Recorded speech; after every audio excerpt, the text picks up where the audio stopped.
Welcome everyone to today's webinar.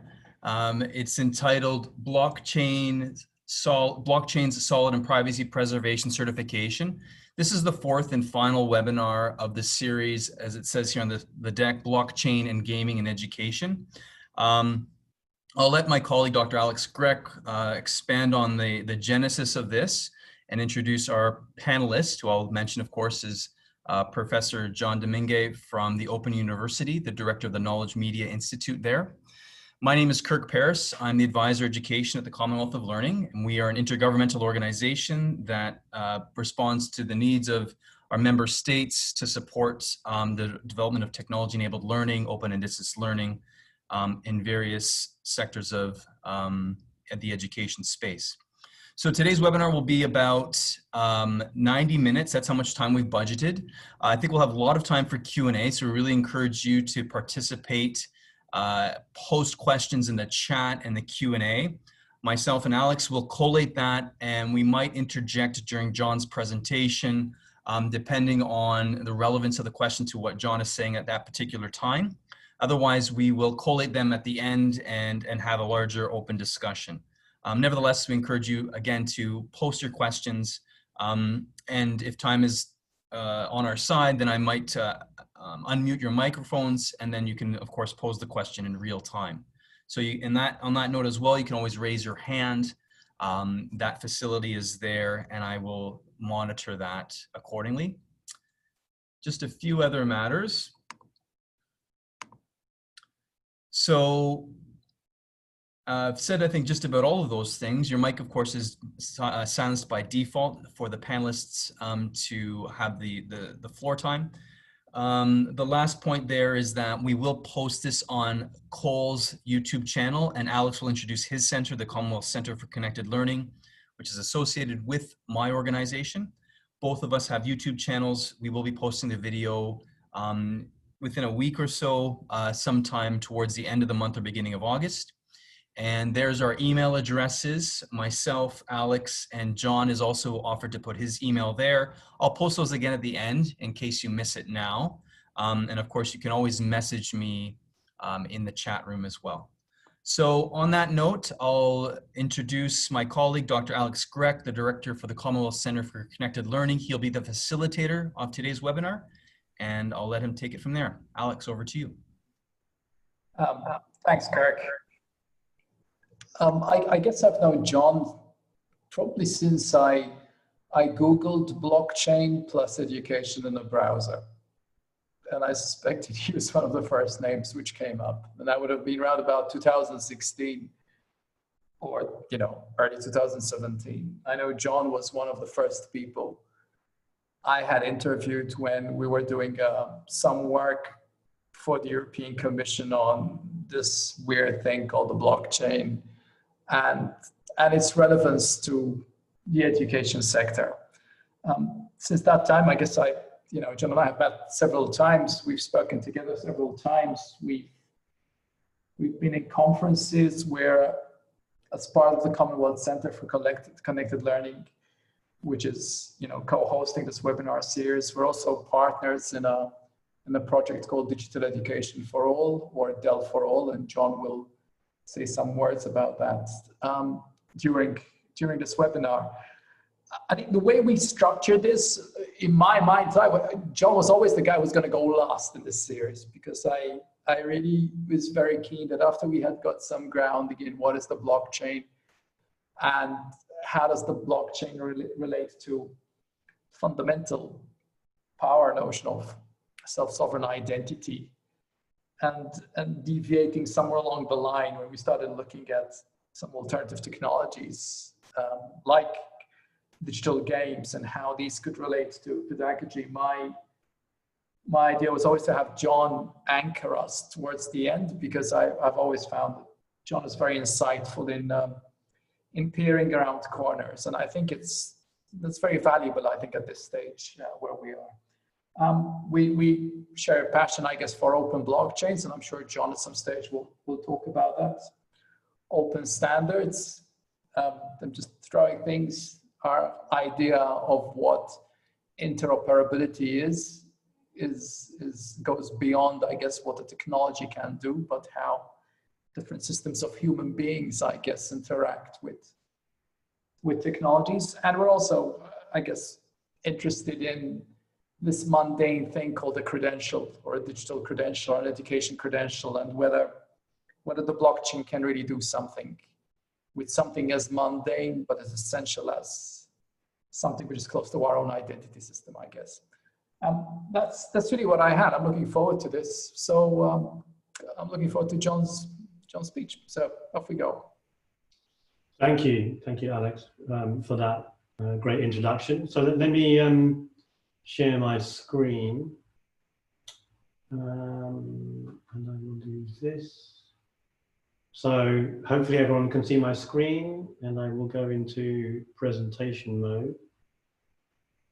So yeah, so really this talk is an overview of work we've been doing at the Open University since 2015, when we first heard about this strange technology. Listed above are some of my colleagues. So Alan Third, Alex Mikiranidis, Michelle Battler, Kevin Quick, Mark Eisenstadt Mano, Ramachandran and Niaz Chowdhury. There are others as too. So there's a group of us that we call ourselves the Blockchain Group. And we're part of the Knowledge Media Institute at the Open University. I'll say more about the Open University in a few moments, but the Knowledge Media Institute is a technology R&D center. So we have 80 people, and we carry out research into new technologies which can impact the OU. And one of those is blockchains, amongst others. So what I'll talk about is I'll give some background and motivation to our work, to tell you about the viewpoint that we all have. I'll talk about some technologies that we've been looking at and using, including Solid from Sir Tim Berners-Lee, open badges, verifiable credentials. I'll say a little bit about the overall architecture. Then I'll talk about 3 projects that we've been working on. 2 are externally funded, QualiChain and the Institute of Coding. And then I'll talk about a certification scenario, which isn't strictly in the education setting, but it's related to COVID-19. And it's where our latest efforts have gone into. And I have a slide on our contributions, a summary of our contributions. At the URL here, blockchain.open.ac.uk, if you go to that, you'll see more. In fact, a whole set of descriptions and videos and screencasts and papers and talk. So I'm in terms of background and motivation, I'm from the Open University, where I actually did my PhD many years ago in artificial intelligence. So the OU is the largest university in the UK. We're a distance teaching organization, so we don't have any students on campus. In fact, we have nobody on campus now. So we have 0 people on campus. We're actually a 4-nation university, which means we serve students in England, Wales, Scotland and Northern Ireland. And each of those countries have slightly different educational regulations and laws, which makes it interesting for us, and funding models. But we nevertheless serve all the students there.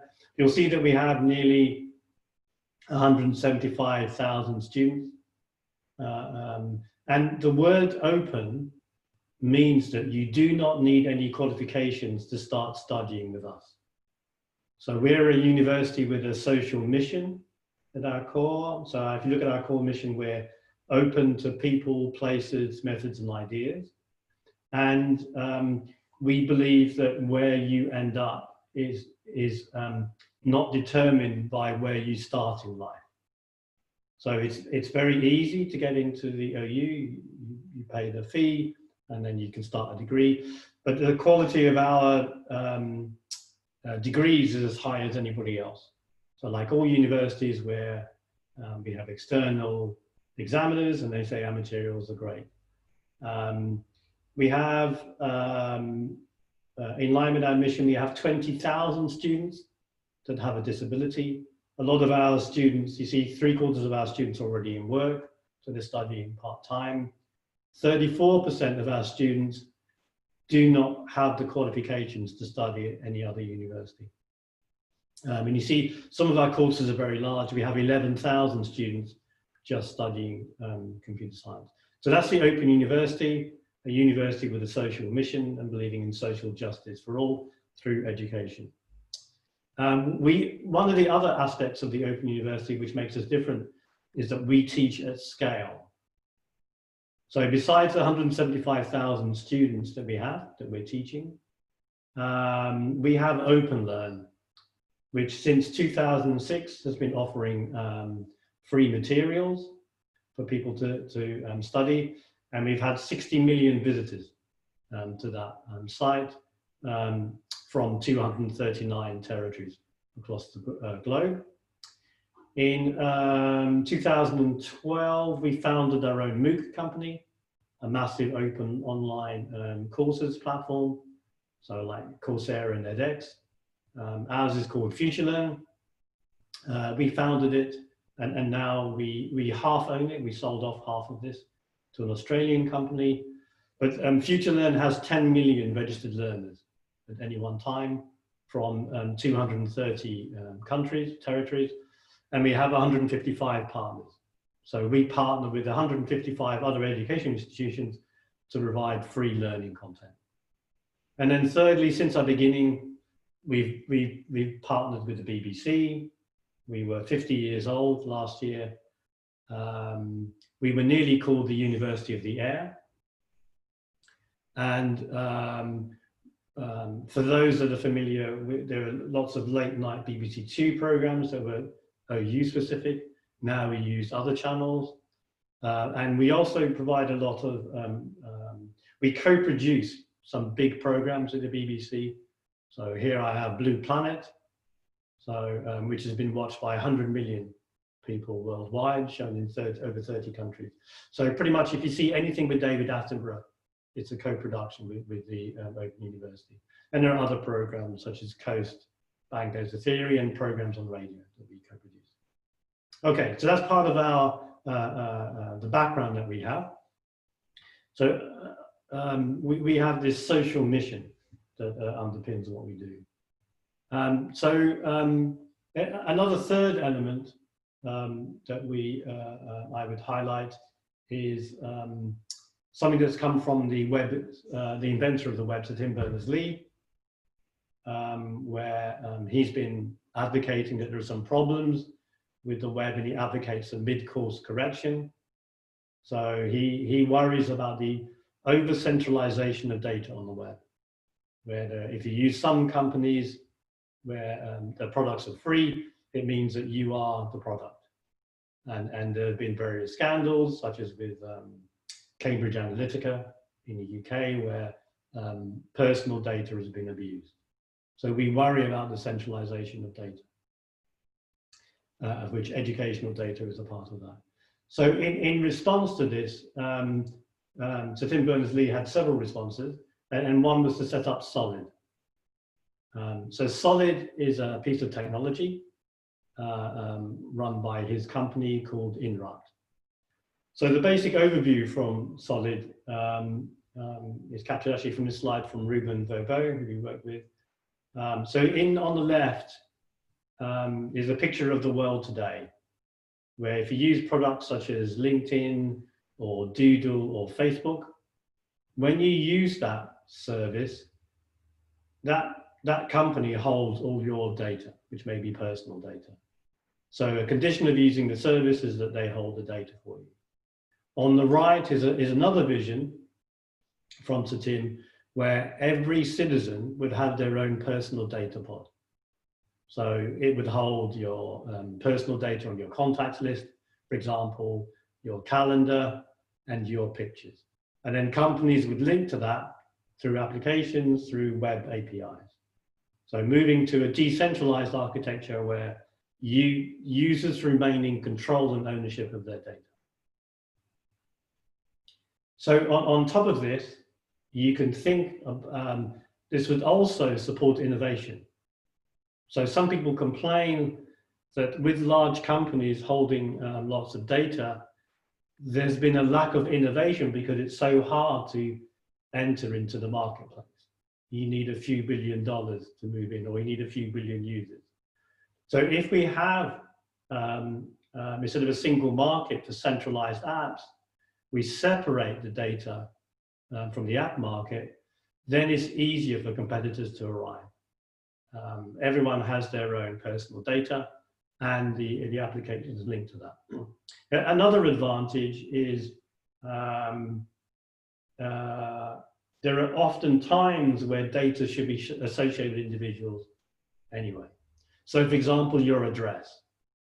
How many times have you had to fill in a form with citing your email address and your home address? And then if you change address, if you move house, you'll have to inform your bank, your internet provider, your energy provider, etc. If that personal data is held by you, then you don't have to do that. So it's an obvious case where the over-centralization of data is not a good thing from a pure data specific point of view. Now, if we think about, there are various cases, and this is the area that the OU team focuses on. There are various cases where there's personal data that you want to have, but it needs to be verified. So for example, your bank needs to verify the address that you give to them, you didn't just make up. Or to your somebody that your certification data isn't something that you just made up. And that's where the blockchain comes in. So as you may have seen in previous talks, a blockchain is an immutable ledger that's decentralized. So you have a network of nodes. So each red blob on the right is a computer that's owned by some individual or company, and they're running together.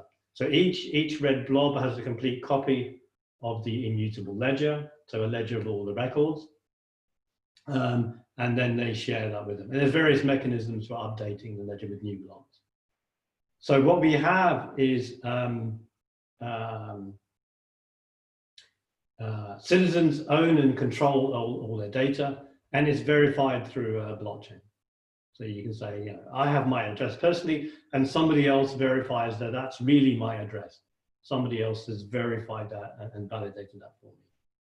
So in the educational setting, you can think about individuals having CV data, having the qualification data, data around their analytics, and then there are various parties that maybe your university, maybe your employer or a private tutor can access those with your permission. And they know that you're not lying because they're not, they're all verified on the blockchain. So I collect stories about fraud. There's a lot of fraud that happens, I mean, in the certification arena. So for example, there was a study conducted by an ex-FBI agent who says that half the PhD certificates given out in the US are fake. There have been MIT deans at prestigious universities such as MIT, leaders of certain big countries that have faked their qualifications data. So we can have the best of both worlds, where the student or employer or citizen keeps control of their data, and it's still verified through the blockchain. So Solid gives us the ability for empowerment and user control.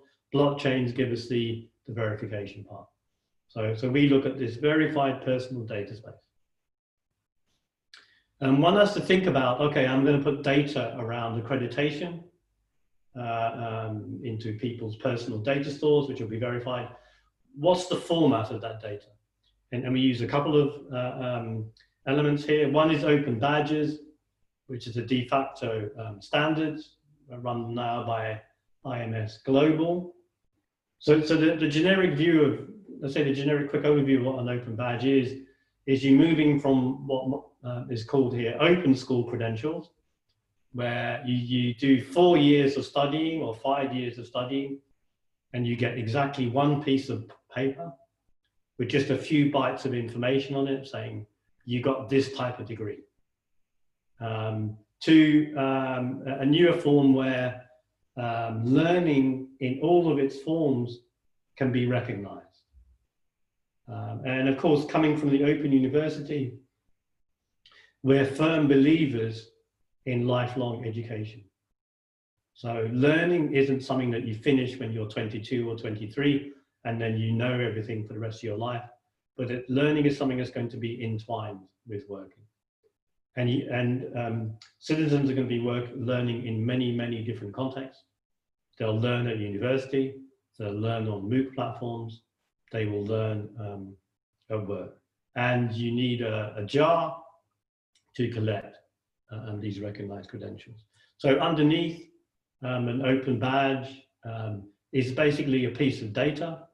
So it's a piece of data that can go into some sort of learning record, and we use Solid for this. So there's an open badge has a name, it has a description pointed to on the web. There are criteria, why was this badge issued? There's some sort of image for the badge, which you can put up on your web page or on your LinkedIn page. There's a description of the issuer, who issued this badge, when did they issue it, who was the recipient, any descriptors of the badge. Does this accreditation align with other accreditation? This is important if you want to stack your small pebbles into bigger ones. So I collect a number of small badges and I can build them into a bigger accreditation, or they can contribute to a degree. Does this certification expire? Certain professions, so for example, in the medical area, in the legal area, where it's for regulatory means, you must be tested every year. So you can pass an exam, but it's only valid for 1 more year. And then there's evidence. Here's some pieces of work I did, or here's even my exam script, and that proves that this badge was issued for the right reason. We then have verifiable credentials. So this is a standard which comes from W3C. So the motivation for verifiable credentials is often we're asked for a form, a credential, which gives away too much of our personal data. So for example, if you go into a bar, if you look young, or lucky enough to look young, you may be asked to prove your age. If you do that with a driving license, and then later pay with a credit card, that bar could actually steal your identity. So is there a way to just give enough credential information without giving away too much? So within this framework, there are some main roles that are specified. So Verifiable Credential Framework is a way of, it's a web standard for giving away just enough data that a verifier needs. So you have some party that issues an accreditation. It might be a university, or it might be a government issuing a passport. There is some role for the holder who acquires, stores, and presents different credentials.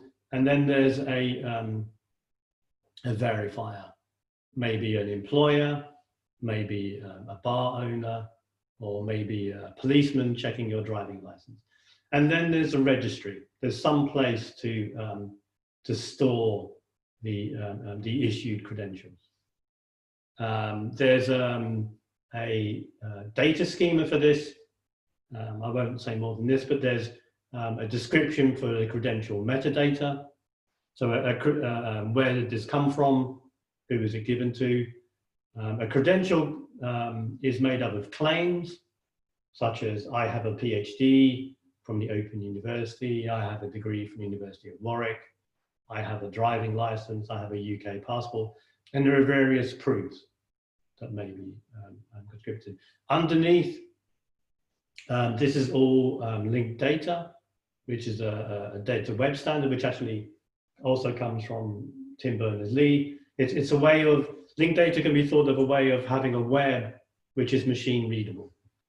So given that the verifiable credentials and also open badges underneath the linked data or JSON LD, these can, all your descriptions of what you've earned can be machine readable, which is useful, and I'll say more about that later on. So the overall architecture of what we have now is in this line. So we have verifiable credentials adhering to the W3C standard. You see you have 3 different users. They each own their own solid pod. So each person has their own personal data store under their ownership control. You host it wherever you want to. You may host it on your phone. You host it on a web server. You host it on the cloud. But the key is that the user decides where they host it, and they can change their mind at any point. And verification happens through a blockchain. This secure, trusted, immutable record, which is decentralized, with a key for signing all transactions.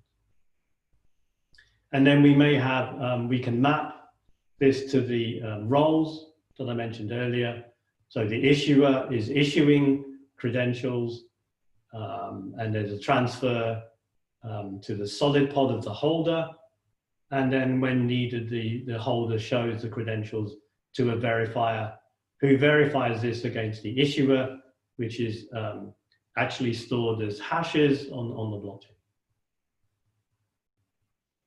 So that's the overall architecture of what we've been doing.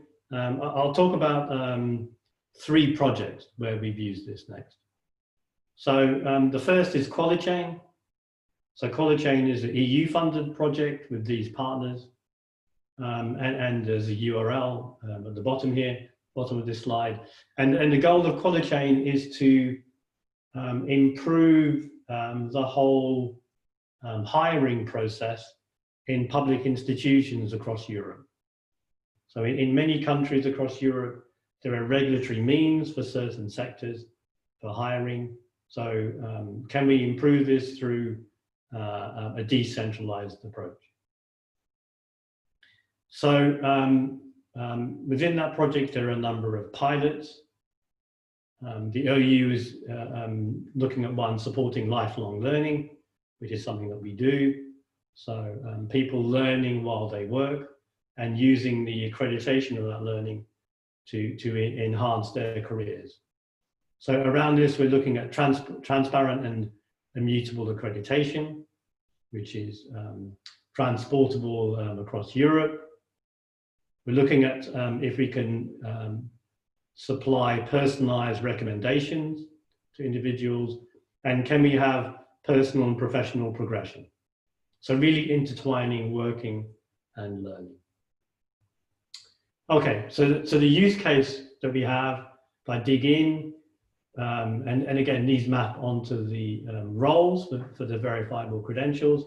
So we have a lifelong learner who's studying online courses offered by some education institution, and they're getting various open badges, or in fact, an extension to open badges, which we call smart badges. And then from those, they receive course recommendations and job recommendations. So for us, smart badges is our extension to open badges, which is instantly verifiable accreditation, but also able to support personalized job recommendations. So one thing we want to do at some point, not within QualiChain, but in the future, is we think that there's an exciting space for the blockchain and also AI, which is in between the educator, the education institution, and the learner. So you can think of this as one data space: the data space of jobs, which are offered, the data space of acquired credentials. And then you can use AI to link the two. So here's a screencast of a proof of concept that we built around this area.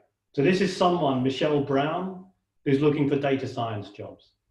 And at the top, the system is matching the skills which are in Michelle's acquired smart badges to jobs in data science in Europe. At the bottom are the jobs for which Michelle doesn't have all the skills associated with the job, but she has some of the skills. And if she clicks, the system links the missing skills to courses which may be found online. So Michelle Brown was missing data science and data mining skills, and then they appear in a repository of online courses. So there I'm linking the skills which are machine readable in job adverts, linking them to the skills which are machine readable in Michelle's acquired jobs, and then using them to begin to build an AI career coach. So within the project, we've run a number of consultation workshops. So linking with different learners, educators, researchers, and practitioners across Europe.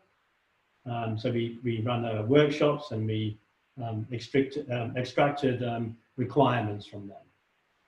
So the main items which came out, the main findings of our studies were fourfold. So there's a big need for e-portfolios, which should be able to aggregate for learners formal and informal qualifications. So formal qualifications that you've acquired from a university, informal qualifications, maybe you've done some volunteering work, or maybe something that you've done at work, or maybe something that you did as a pastime, but validated by different entities, such as employers and education institutions. So being able to mix the two. Secondly, that learners should be able to receive guidance in building lifelong learning pathways associated with acquiring micro-credentials in order to achieve their learning goals. Micro-credentials are a short form of learning, which is a new emergent standard from European MOOC companies. These companies offering free learning online.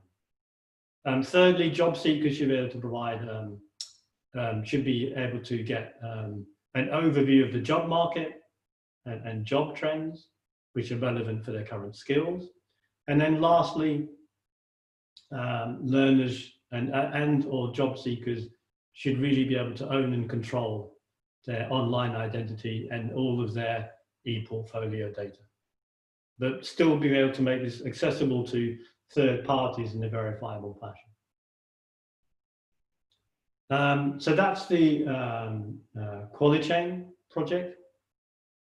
The second project I want to cover is the Institute of Coding. The Institute of Coding is a UK-wide initiative funded to the tune of £20 million.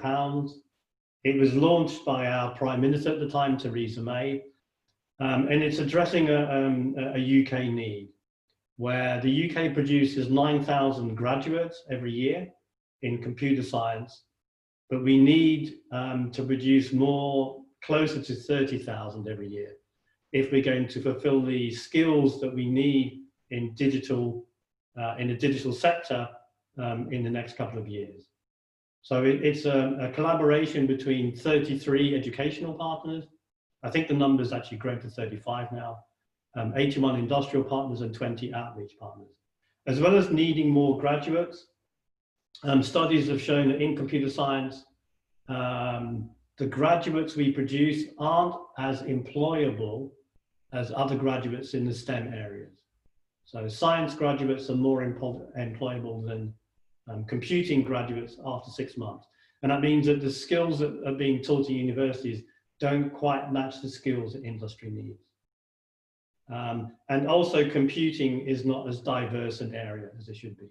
So you want to increase that diversity, increase the number skilled people in the area, and make those skills more closer to what their employers really need. So as part of this, we've developed a new accreditation standard of computer science. This has been led by the Open University and IBM, and is based on something called the Sphere standard. So Sphere is a collaboration between a number of large and small computing organizations, including IBM and Microsoft and others. And it has 7 levels and a variety of areas. So here I'm showing you the skills associated with information strategy, which has their skills around information security, and they have different levels going up to 7. So we take that framework and we use it to recognize competence. So universities tend to teach knowledge, so to students what knowledge they have, but if industry hires someone, they want them, if they want to be able to bill them for work, they need to be able to carry out tasks without supervision and without making mistakes. So we have this goal of having graduates that are what we call billable from day one, based on competence, which is mapped to this Sphere standard. And here I blow up some other elements, and you see that there is, for analytics, there's the description of level 7 and level 6. So what we did is we took the, there are nearly 800 cells in the Sphere standard, and we produced a badge for each one. So in fact, what I might do here is I'll go to a web browser, and I'll show you a couple of, I'll show you the website that we have. So here's our badging website.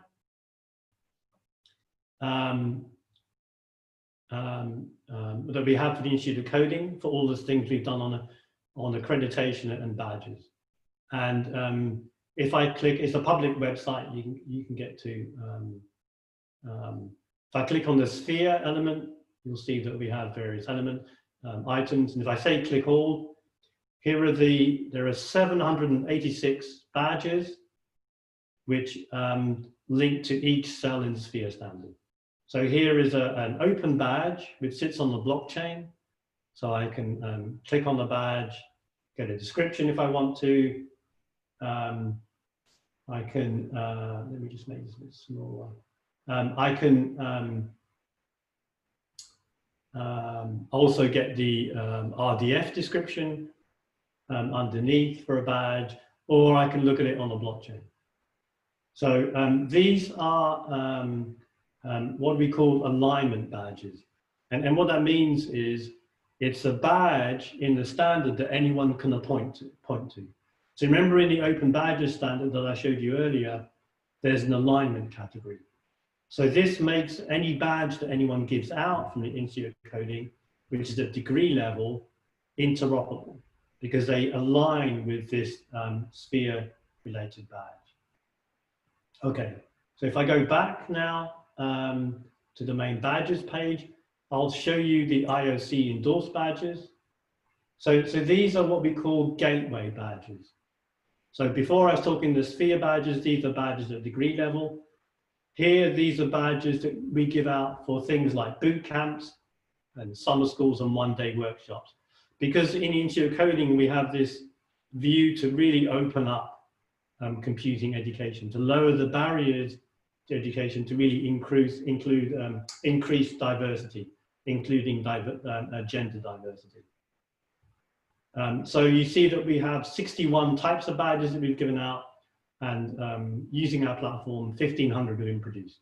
So this has been running for 9 months now, and you can see here, in the first set, the University of Exeter has given out some badges for AI, for coding, for social media analytics, so badges we've given out for Python, for neural networks. So using these, people can enter into the area, and then they can begin to move to bigger forms of learning. We also have descriptions. If I go to the educator badge, there are descriptions. And if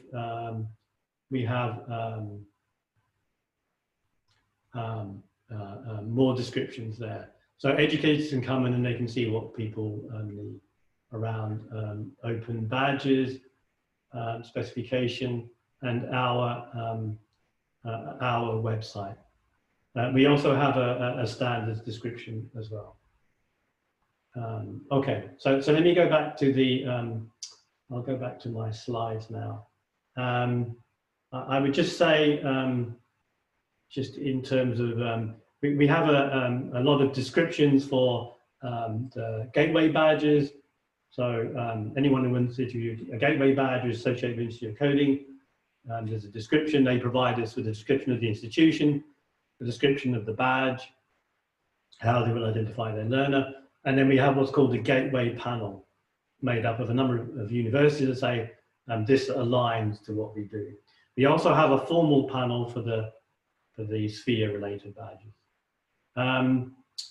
And this is just one of the events that we ran. So in conjunction with an organization called Tech Up Women, which focuses on bringing women from, especially from ethnic minorities into computing. They had an event, not an event, but a program where they retrained 100 women into technology careers. At the end, all the people that finished were given an interview for either a job or an internship, and we designed 40 types of badges for them. So all the women here, and you can see in the pictures, earned a badge on our platform. In terms of other successes we've had, when the pandemic hit, the UK government built what they call the Skills Toolkit. So this is the UK government. So this is targeting furloughed workers. So these are workers at the UK, which their job has now been paused, and they're now at home getting a subsidy from the UK government. The UK government didn't want them to be idle, so they encourage them to learn. And this is around learning digital skills. And we produce some courses, Ministry of Coding, for this government website. One of these is a Learn to Code for data analysis, which is on our Open Learn site, which I mentioned at the beginning, which has had many millions of people view. And here you can see that there's a badge that they can get from us, which is linked to the blockchain platform. And then these are the alignments. So in the same way we use Sphere for the full alignments at degree level, these are the gateway alignments. So they're quite lightweight. So there may be, people may want to give out a badge. You just attended an event, that's it. So we give you a badge for that. Or there may have been some assessment, but you did the assessment yourself. So there's a self-assessed badge.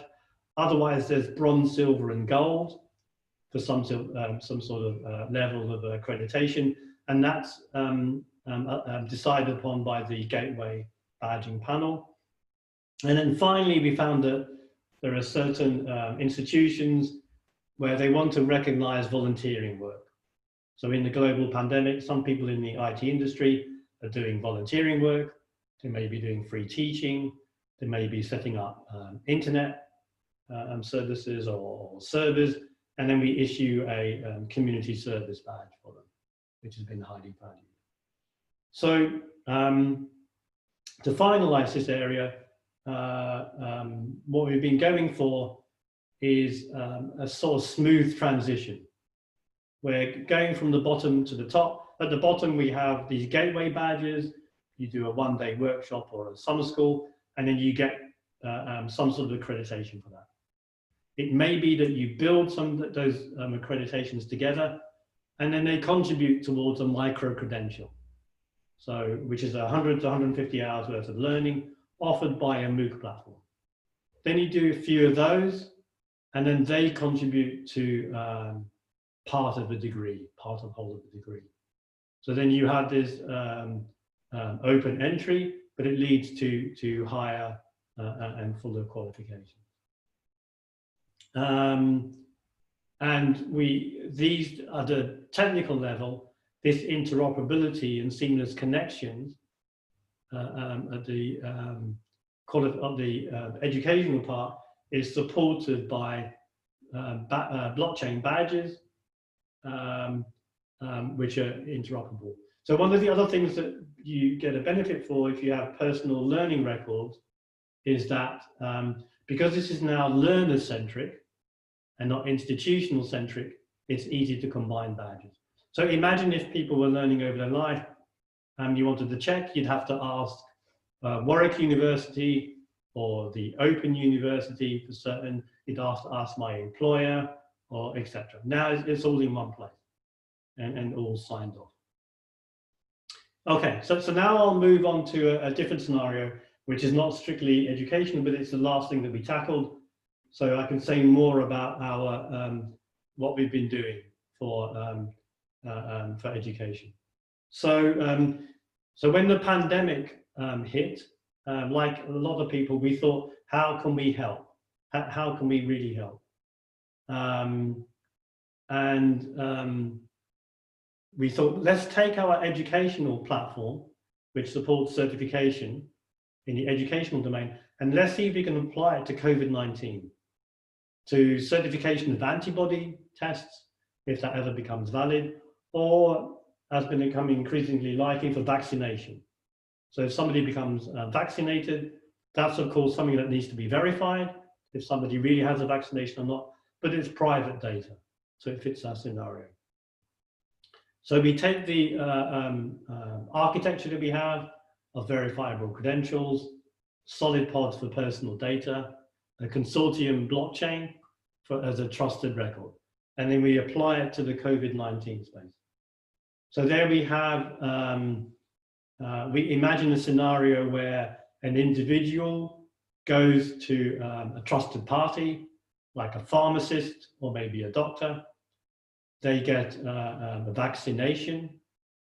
The pharmacist checks the identity so that the person that's vaccinated is really the person that is identified. You attach the vaccination certificate to the identity certificate of the person.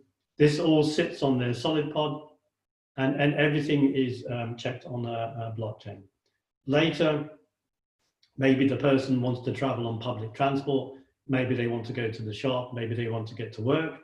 They can say, look, I've been vaccinated, or I have immunity because I've been tested.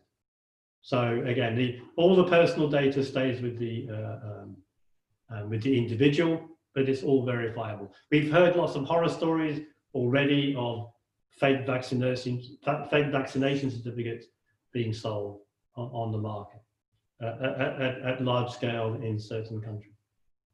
You can also think about people traveling on aeroplanes in the future in a trusted way.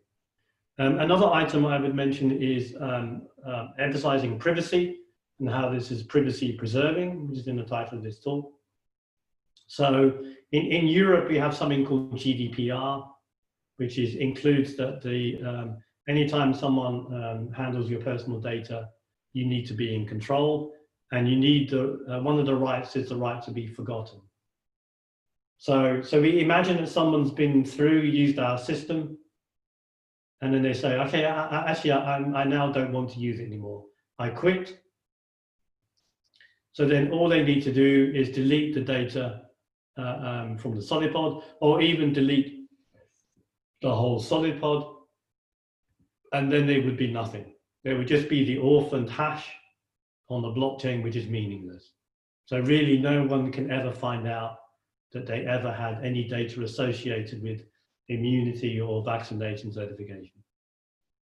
We've built an app for this, and we're collaborating with a number of parties, including Sir Tim Berners-Lee's company, Inrupt, with BT, amongst others, with NatWest and MasterCard, and with NHS in the UK, our National Health Service. A couple of screen snapshots from the app. So you log in, you say which role you want to take. You a holder, verifier, issuer. You put in your ID of your solid pod. and then the issuer can issue a certificate, and then as a holder, you just simply you scan the certificate from your phone to the other phone, and then you save it to your Solid. So the issuer actually holds no personal data from you. Everything is just a hash on the blockchain. Okay, in summary of what we've done, our main contributions are that we have this framework and platform for decentralized privacy preserving certification, built on some components including Solid for personal data, blockchain for verification. We use both verifiable credentials, the W3C standard, and open badges as our data formats. And we can support student-owned, managed and controlled learning records, and private and sensitive certification. You can get more information at the URL below. And then as a final slide to wrap up, Alex and I are in a European project called Dell for All, which is trying to collate and evangelize around all novel technologies which can support the educational community. And of course, it's a very timely project because of the COVID-19 pretty much happened a few months after we started. We started in January, and then the pandemic hit. So we, if you go to the URL below at the bottom of this slide, you can see how to subscribe to our newsletter, join us on or follow us on social media, and there may be an event. Well, there was to be an event in Malta. There might be there'll be an online event which you can join. One of the key outputs that we're producing in Dell for All is a technology educational matrix, where we map between different educational technologies such as AI and blockchains, and different pedagogical needs for different educational contexts. So MOOC platforms, school learning, university learning. And we're doing it through a number of means, including surveys, roundtables and workshops, and symposiums. So that's all I want to tell you. I'm open for questions. I assume that Alex will act as a mediator. I can, John. Thanks very much for that. I thought it was very content-rich. We've got a couple of questions in the Q&A box, and then there's a couple of questions in the chat box. The two in the Q&A box, I'm going to take together because I have no idea about the first one. I think you shared a slide with 40 women earning IOC badges. Did any of them end up with actual jobs? I've got no idea. Oh, did they end up with actual jobs? Yeah. I'm sorry, I would need to check. Good question. I know that Tech Up Women are running, I know that their events are extremely popular, and they're running following on events. So I'm sure something will happen. I think the follow-up question it is about takes that on board and looks at badges, because you mentioned badges several times, and there's somebody saying IOC badges look very promising. How do they relate to, say, Microsoft certified AI programmer? In other words, will they one day be a currency in the real world? That's a fantastic question. So that's a dream for us. And that's why the IOC brings together, or why the IOC brought together universities and industry. I would say what we've managed to achieve so far in a couple of years we've been going is there's now a stronger connection between what universities do. In the computing space in the UK, there's something called the British Computer Society, which is our chartered institution. And there's more of a connection between the BCS, the universities and employers, in terms of making what we give more employer friendly, moving to billable in day one. I think what we're doing now is we're looking for future work and future funding to solve this at the non-degree level.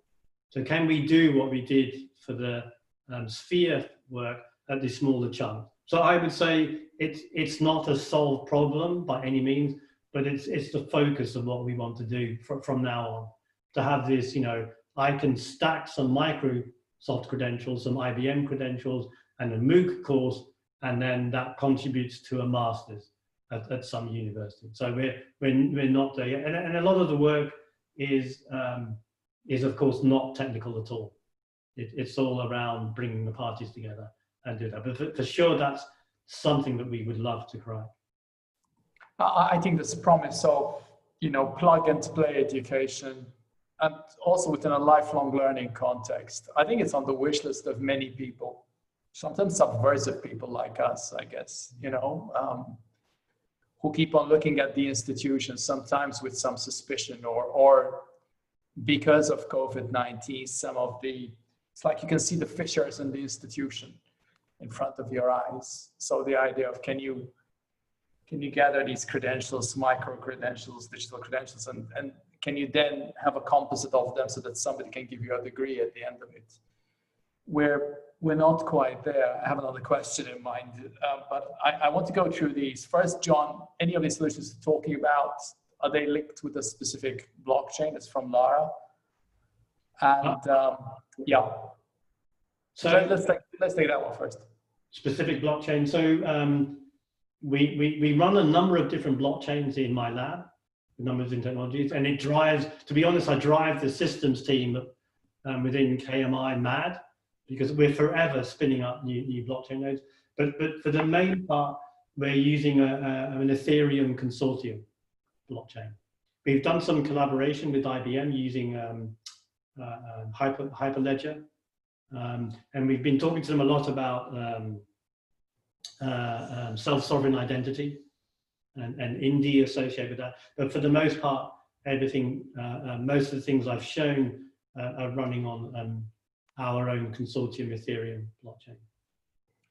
And then Benjamin had, you know, how do third parties, i.e. employer, handle this whole mass of different badges that they have to look at? So in a way it goes back to the credibility of badges as well, which in a way is not a technological issue as such. I mean, badges have been around for a long time, right?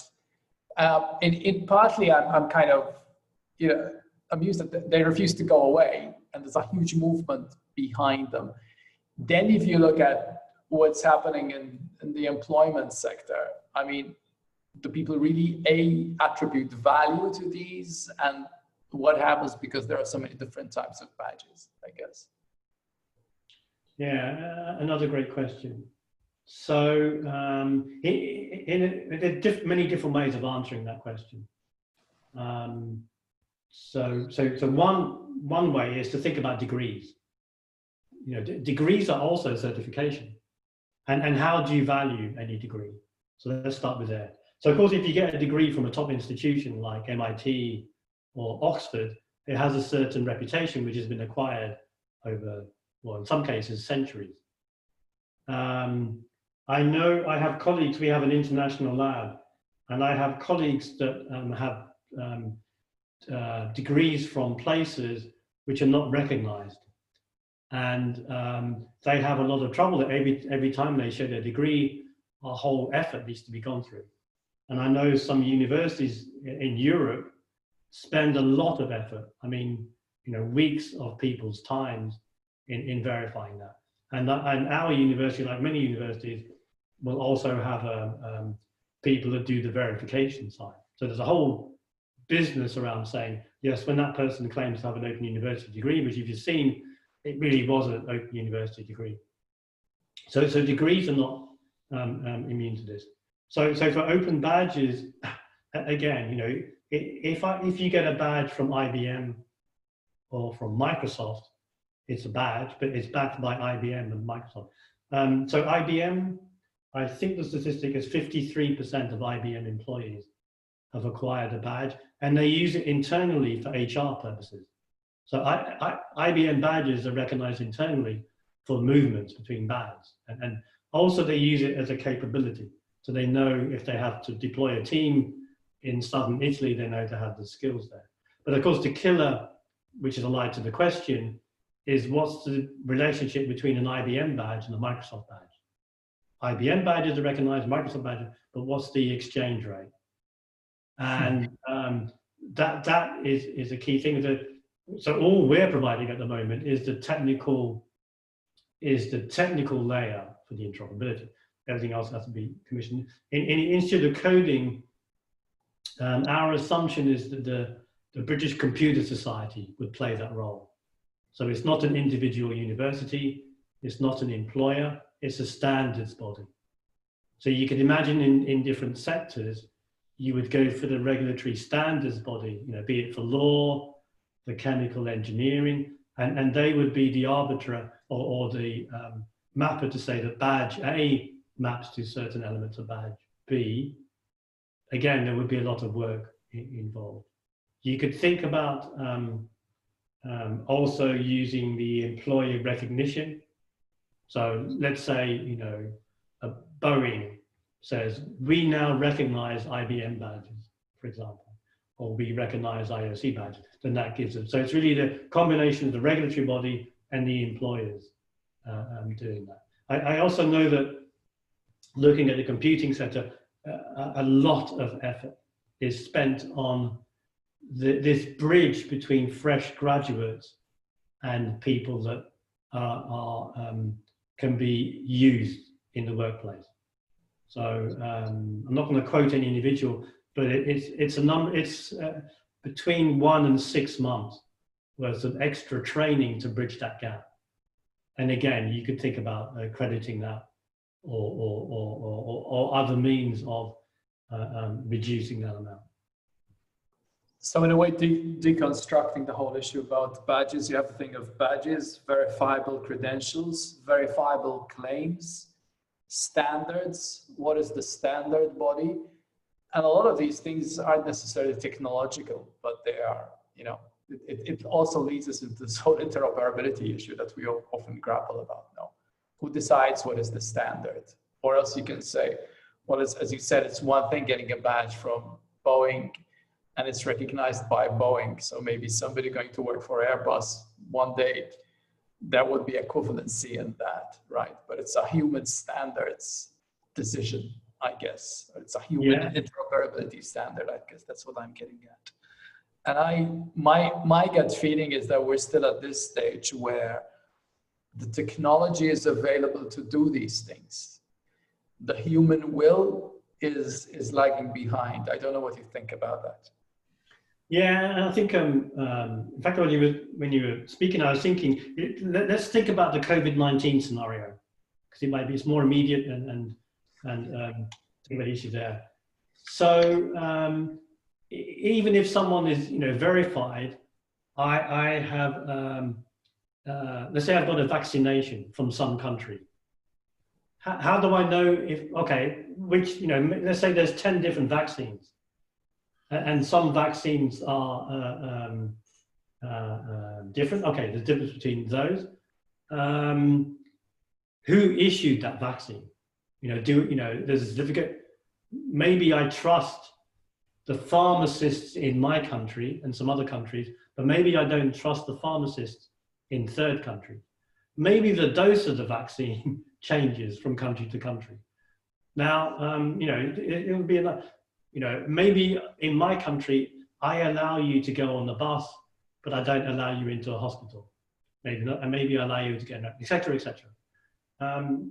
So I think one advantage that we may be providing with this platform and using verifiable credentials is you move to a state where, instead of getting a single piece of paper with, one item, you got this degree, we basically move to recording everything. You record, okay, what was the piece of the work you gave in? Who marked their pieces of work? What's our grading system? Who's our external examiner?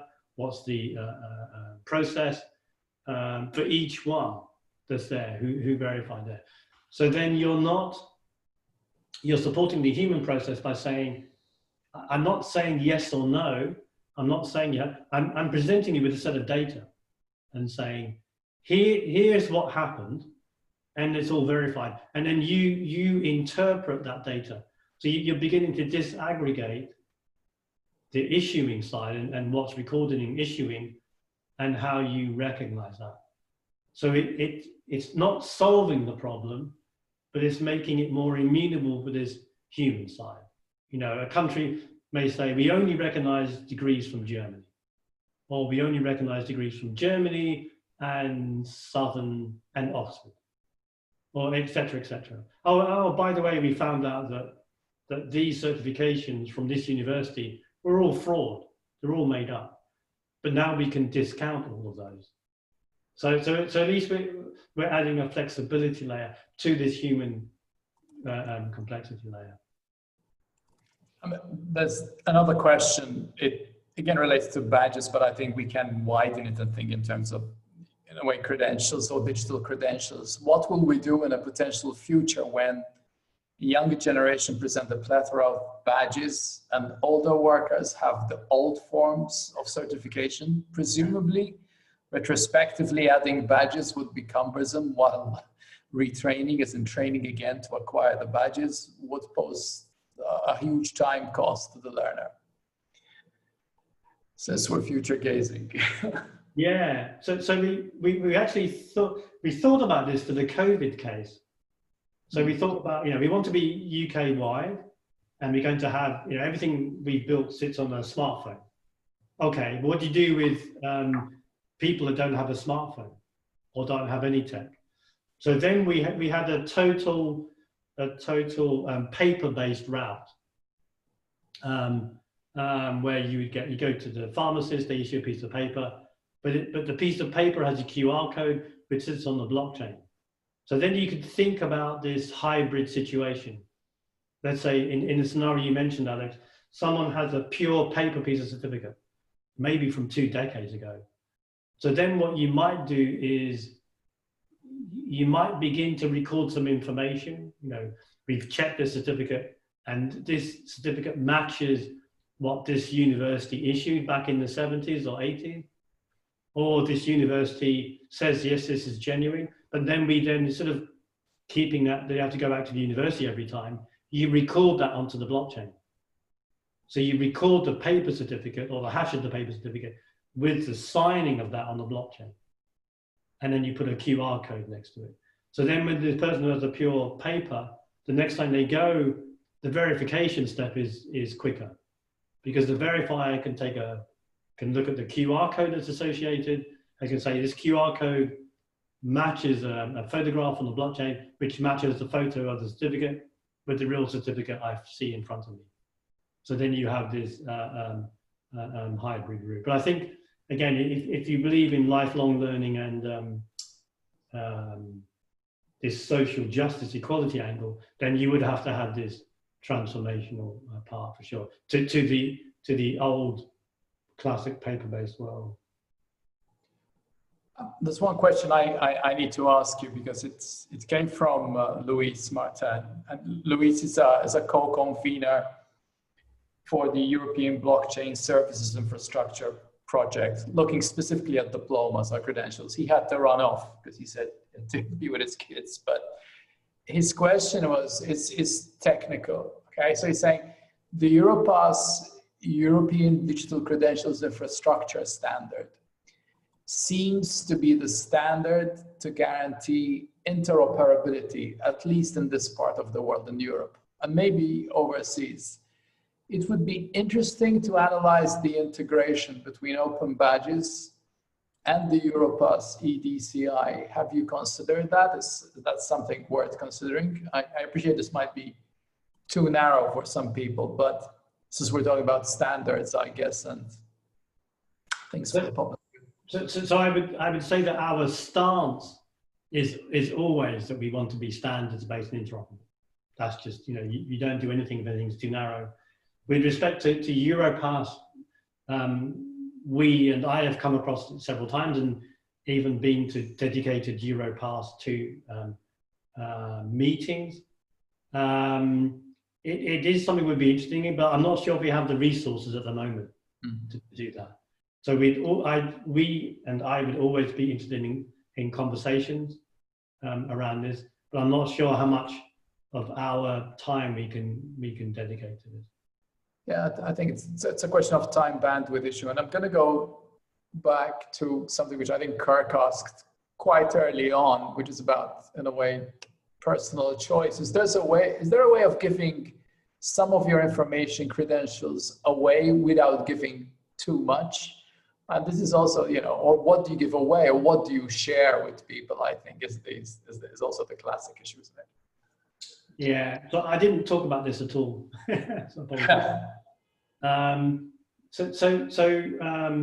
If you look, let me start with identity for the credentials.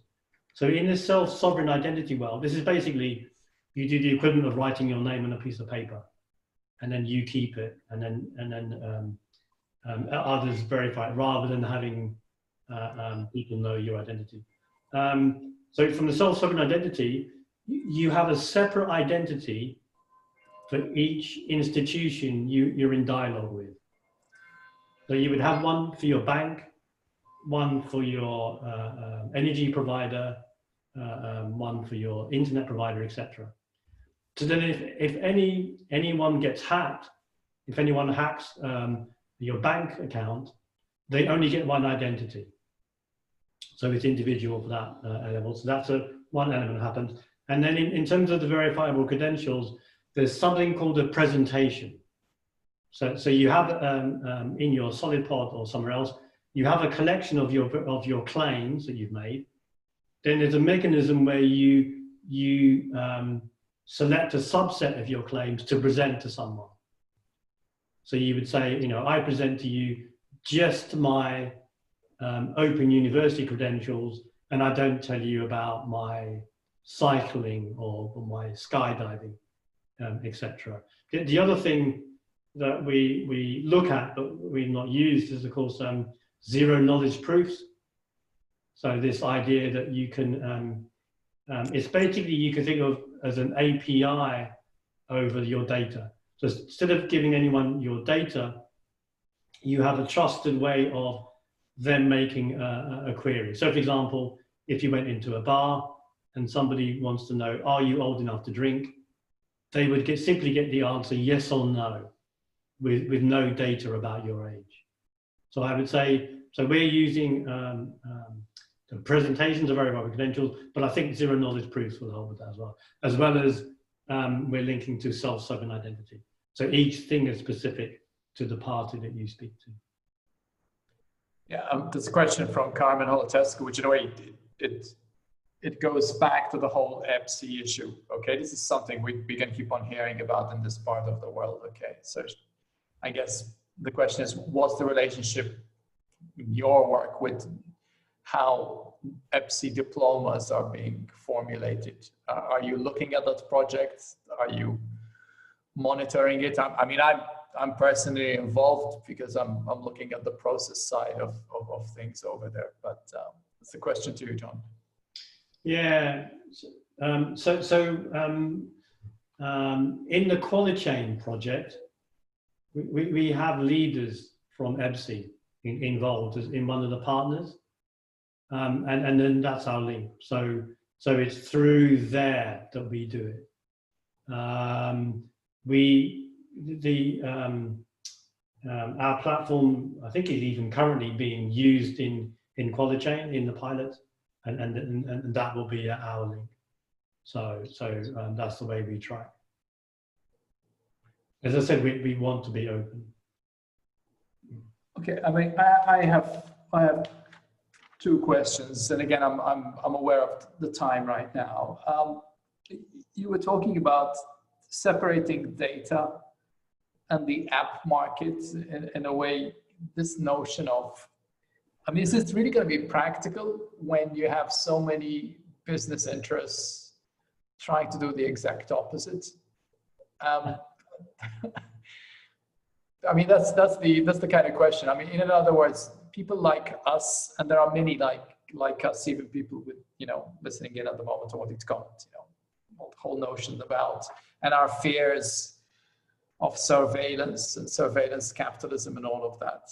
I mean, how is that going to work out? In other words, are people like us just reduced to coming up with experiments when it's in, you know, Silicon Valley's interest to do the exact opposite?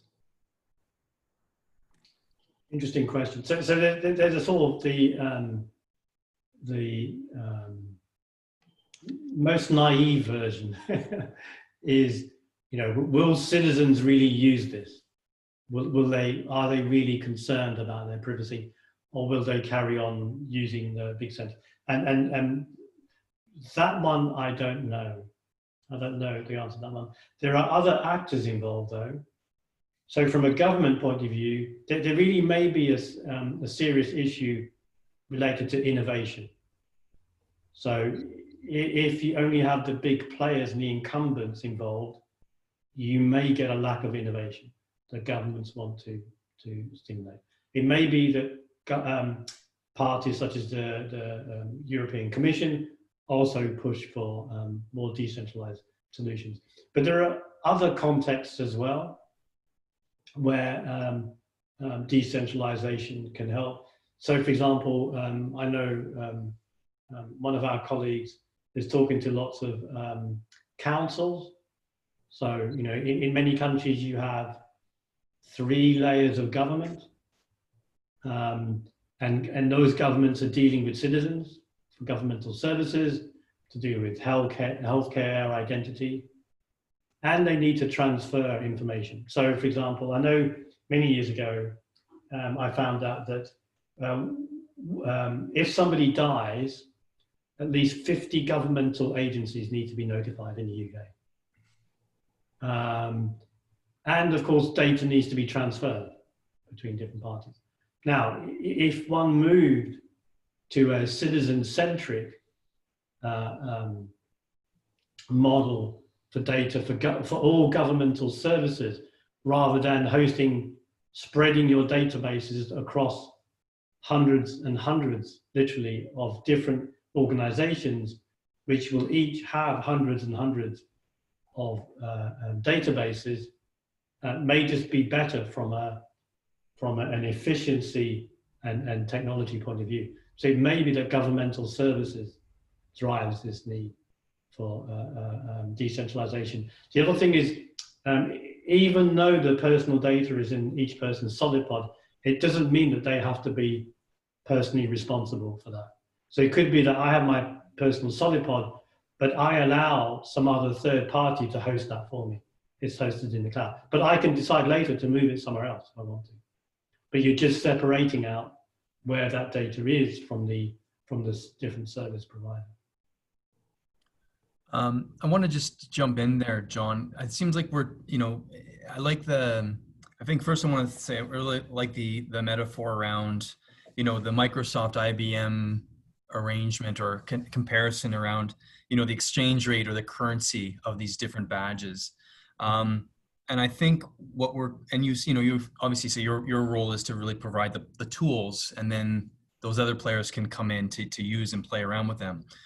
It seems like we're talking about a political question, right? I think that ultimately it's for this to be mainstreamed, if you will, for blockchains, the certifications, these kinds of things to be mainstreamed, requires a bit of political will. And you touched on that with the government side. So I guess the question is, in 5 years' time, 10 years' time, and I think some of our listeners might be curious to know about, you know, what is the future of these kinds of applications around credentials and self-sovereignty and things like that. What do you see in 5 years' time in this space, and even 10 years' time? And what is the real lever to mainstream the certification, the blockchain and education, you know, for widespread use and consumption? Okay, there's a few things that I see. So maybe the closest is AI-based career advice and course advice. So you have learners acquiring certifications, you have machines reading job adverts, and then you begin to do it from many points of view. So you can have careers advice to students. You could also provide the reverse thing to employers. So if permission is given, employers can be told, by the way, there are some fresh graduates coming out this year, or some people coming onto the market who really suit this need that you have, or this future need. I heard a talk from a very interesting other blockchain company, and they were talking about the hiring process, which is what I'm talking about. So they were saying, if you're hiring for a certain job, and let's say it's a very highly skilled job, then the company will have, let's say they get a few hundred applications. Somebody has to sort them out. You put them into a stack. Maybe there's a few rounds of interviewing. Maybe you bring the person in for a day. Maybe there are 2 or 3 rounds. So you go from 100 down to 20, then another round you go down to 8, then another round you go down to 3, and then you choose the winner. And then all of that work, which we've made many ways, you throw it away, literally. So, so imagine if you could record that hiring process and then reuse it. So there's this reuse of the learning. So I can see that in the middle. So let's say maybe number 1 is a dramatic transformation in the connections between learners, educators, and employers. So dramatically changing the hiring process. Another is in seamless learning, I would call it. So which Alex touched upon. So where you learn over many different institutions. So you do a MOOC, then you went and you do some maybe you do some teaching that gets accredited. Then your employer has a few courses. Then you do some night school, and then you go to someone and you say, okay, here's what I did, and they say, okay, you can trade this in for half a master's, and then you come to us and you'll do the other half. So this may sound far-fetched, but already I think MIT and others are offering exchanges of MOOCs for a master's course, but it has to be on a certain platform. And I know in Canada and in the US, some places are moving to what they call competence-based education. So I think it's Georgia Tech. You pay tens of thousands of dollars, or maybe towards 100,000, and you do a full degree with them. Or you pay a lot less and you just do the exam. So you just do exams and tests, and then you're qualified. Then we've tested you, so you're competent. So there's competency-based seamless learning. And then maybe the most far-fetched, well, I have 2, well, they're all together. Far-fetched is to move toward an Uber-style universities. So what's a university? It's an aggregator for students who are learning, people who provide course materials, people who deliver teaching and learning with different groups. Actually, one of the things we did at the OU is we disaggregated the academics that make the materials from the ones that deliver. So that can be done. So imagine that you get this almost university on the fly created. So I, as a learner, I say I want to learn, I want to do a master's in neural networks and quantum computing. That's what I want to do. So then I say I do this, and then it automatically gets matched to materials, which is certain quality assurance. Tutors can come on board, almost in an Uber style, with a mediated force. Now, unlike Uber, there's no centralizing body. It's all decentralized, and you know when I choose a tutor, I know what their ratings are. I know the ratings for the materials. In fact, I as a student am rated, so as tutors can choose me. And then the system generates my own personal calendar of a university for one. I also think that this type of framework with AI could be applied to what I call pop-up universities and extreme situations. So we know that 50 years ago, the OU was created as a distance teaching university, and very high quality, 2 million learners have come out, it all works. So that was 50 years ago. So now I think using blockchains and other technologies, I really think we could pop up a university in a refugee camp. You know that the average time someone spends in a refugee camp is 17 years. And there are 70 million people who were displaced last year. So 70 million people displaced. If you go to a refugee camp, on average, you will spend 17 years there. So you can be born there and then, you know, finish your schooling. So you can imagine using a combination of outsourced learning resources, in-house talent, external talent to really have something that's accredited. And then you could even map that to the local economy. So those are the different things I can imagine happening in this if you radically decentralize learning. I think that really a lot of what happens, not all, but a lot of what happens it's in universities today is a few hundred years old. And now, and of course, this has all been sped up by the this global pandemic. Yeah, I think, I mean, because in our work at the Commonwealth of Learning, we certainly, you know, we gravitate towards middle and low income countries, mostly Sub-Saharan Africa, South Asia, Caribbean, Pacific, as I mentioned before. And, you know, we struggle with this whole shift, even from trying to convince a lot of our partners to move from a teacher-centered didactic mode of learning to a more collaborative learner-centered modality with learning. So this kind of leap from blockchain in a lot of our country contexts, you know, it could be around the corner, but it could be years and years away. Now, of course, there's things happening in Sub-Saharan Africa that are far advanced than even in Canada, where I am, around mobile payments and things like that. So certainly I think the potential's there. And, you know, there's the leapfrog model that The Economist has talked about in Africa and other places. So anyway, it's just more of a comment that, you know, the unevenness, is this going to widen the divide around the haves and the have-nots in the technology space, or is it going to actually narrow that divide? So I'm not sure if there's a question in there, but it's more of an observation that we struggle with or address in our own work at the Commonwealth of Learning. Yeah, good point. So Alex, I'm not sure if you have anything. We're just at end of time here. I was going to wrap up. Any final comments or thoughts, questions? There's one final, in a way, it ties into all of this, because I mean, one of the things I had wanted to ask John about was this whole notion of a blockchain university, which we had started discussing, and there was a firm project related to it. And what do we mean by a blockchain university? But we'll probably park that sometime, and we probably might have another session about that, because I think it's going to come back. The comment here that somebody made was, and it goes back to this thing about political will, and also, Kirk, what you talk about, some countries are dragging their feet. Sometimes I can't put it any more elegantly, because there's one thing talking about digital divides, there's another thing talking about the will, and political will. I'm not just seeing it at the government level.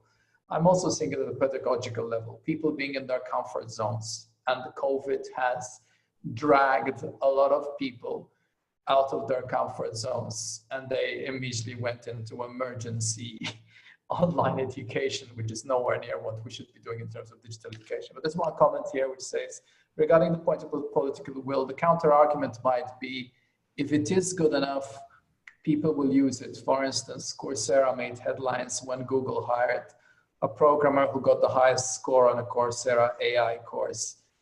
This did not require an illegal political education buy-in. It was obviously, okay, so maybe that's a bit of optimism. Maybe that's the way the world will go. I think my feeling is people talk about the new normal. I'm not sure it's a new normal. I don't think anybody knows what the hell is going to happen right now. And I think we've got to be prepared for anything, including some harder innovation that has been latent for a number of years, I think might be about to happen. But some people are going to have to be forced kicking into this new reality. So, John, I don't know. That's my final observation on that. Whether you want to wind up on that. Yeah. I mean, for sure, we're living in a very special time, and there are activities I'm doing at the OU to address this. So the two big things have happened well, firstly, I would say, as I've said before to you, Alex, is that this pandemic has exposed structural weaknesses in areas of society, and one of those areas is in the education system, which was creaking beforehand. Two things which are will happen in the autumn. Many universities will be teaching online for a huge chunk. I know that Cambridge University announced a month ago it will be teaching mostly or exclusively online for this next academic year. I'm sure others will follow. And we're unfortunately in the middle of a huge economic crash. So unemployment is going to spike. Maybe the biggest unemployment spike since the 1930s or even beyond. So there's going to be an incredible need for reskilling in certain areas. So those two things, the fact that online education is going to be more important, and the readjustment of the skills agenda means that there's a space for thinking about new ways of doing things, and that might help some of the ideas that we have. I think on that note, I think we're going to wrap up. I'm just going to go back to sharing my PowerPoint deck, of course. Just a few quick points, and then we'll wrap up. Screen, where is it now? The deck. Can you see the deck there, Alex? Got it. Yeah. All right. So just a summary, as I said before, we'll put the video up. In fact, all the videos that have been in the webinar series up on these two YouTube channels. I will copy and paste those into the chat room in a moment. There's our emails. I'll also copy and paste those into the chat just in a moment. Just wanted to give an overview or a quick summary that our journey in this webinar series, it started back on June 30th, and that was with Dr. Joshua Lul from the University of Malta. And he gave a really good overview of blockchain and education. And that was a good segue to our next presenter, which was Natalie Smolensky from Highland Credentials in the US. And she presented a week later, really talking about the pursuit of self-sovereignty. The next webinar was on, and this was a newly added one because of the interest and because of Alex's vast network. We got two interesting panelists from the University of Malta, Professor Stefano Golani and Dr. Iro Vulgari, talking about games research. And of course, today we wrapped it up quite nicely with Professor John Domingue from the Open University, speaking about blockchains, solid and privacy preserving certification. So on that note, I really want to do, and all these will be available on those YouTube channels, which I'll show in a moment. Really want to thank Professor Domingue for making the time today to prepare, of course, and of course present and offer really illuminating anecdotes about what's happening out in the world with blockchain, the potentials, the pitfalls, perhaps, and the issues around, of course, security, protection, things like that. So that's it. There's my email. Again, I'll copy and paste those previous links in the chat in a moment, and I'll just leave the last word to Alex. And again, wanted to thank Professor Domingue for the time. So Alex, over to you. Yeah, Kirk, there is one important question where somebody said, I attended all the sessions, and are we going to get a certificate for attending the whole series of seminars? So as you can see, certification is very important. I don't know if you want to answer that one. Yeah, yeah, I will collate those. I have all that information. So those individuals that attended really the 3 blockchain webinars in particular, I will be granting certification to those people. Let me put my contact information in the chat. Of course, where's the chat now? Okay, it would be great to have those as digital certificates notarized on the blockchain. So maybe we could do something on that to really make those credentials current. Okay. In the short term, probably not, but that's something that I think Alex, you and I should talk about. Yeah, we can talk about that. I think from my point of view, we started this out as literally a conversation between me and Kirk several months ago, I guess. Our intention is, so we want to have an idea as to whether you found this is useful or not, because our intention is in the fall is to go back to the drawing board and look at this. What I want you to And this is for real. I mean, what you have around you, just looking at John, and you're looking at Open University there, you're looking at Call with the network with all those Commonwealth countries. We mentioned this Dell for All project. That's an EU project where there's an open door for all of you to get involved and become part of a community of practice. From our point of view, even within the 3CL, we're literally going to be focusing a lot of our efforts on Africa specifically, and tapping into funds that we can find from somewhere else. So this is genuinely a call out to all of you to get involved. You have just our emails, and I think there's a lot that we can do. I think in moving from the research community to identifying good praxis and getting getting something done. I think so. That's what I personally would like to leave you with.